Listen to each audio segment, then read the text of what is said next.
Dave from Canada writes to me, Paul, I have a stereo configured 2-channel system. Well, good job, me too. I find listening to mono recordings enjoyable because on those recordings, my speakers disappear in the room and instruments sound like they're coming from the front wall well behind the speakers. While stereo is also nice, I find sometimes my speakers disappear better with mono. Does this make me a communist? You guys crack me up. I love it. Thank you for putting a smile on my face. No, you might be a socialist, but you ain't no communist. Oh my goodness. Okay, so don't you love those terms? I remember here, Paul's going to get political. You all know I'm a liberal, weed-eating tree hugger out here in Boulder. And every time the presidential candidate, Bernie Sanders, used the word socialism, I just cringed because Americans don't have a clue what it means. Most Americans don't, and they think it means communism and giving everything away, and then they go out and they get their Social Security checks and they're happy.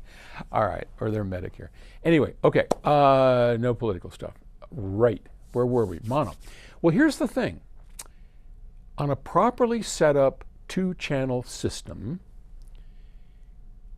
you'll notice that some of the best speaker disappearing acts happen on the center channel.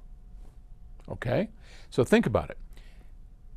In any situation you're listening to, let's say you've got a group with a singer, a guitar, a set of drums, and in almost every single recording, whether it's a great octave recording or it's a pop recording or whatever it is, generally the center image is going to be the most disappearing for a couple of reasons. One, it's in the middle between the two speakers, and there's no speaker for it to be attached to, right?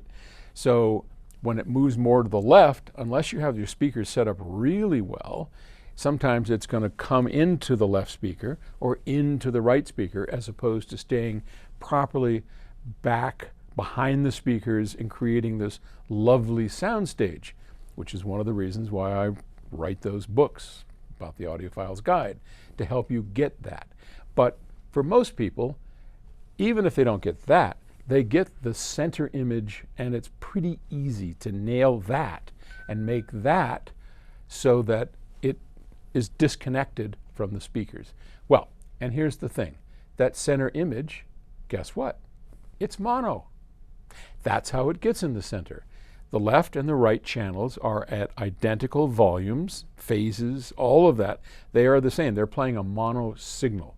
And then you get your great center channel, and that's how that happens. As the volume between the left and the right speaker on the same source decrease, then it moves over to the side because it's louder over here than it is over here. But this one is mono. So that makes perfect sense that when you listen to a mono recording, now it's all behind the speaker, it's detached, it's just what you would expect.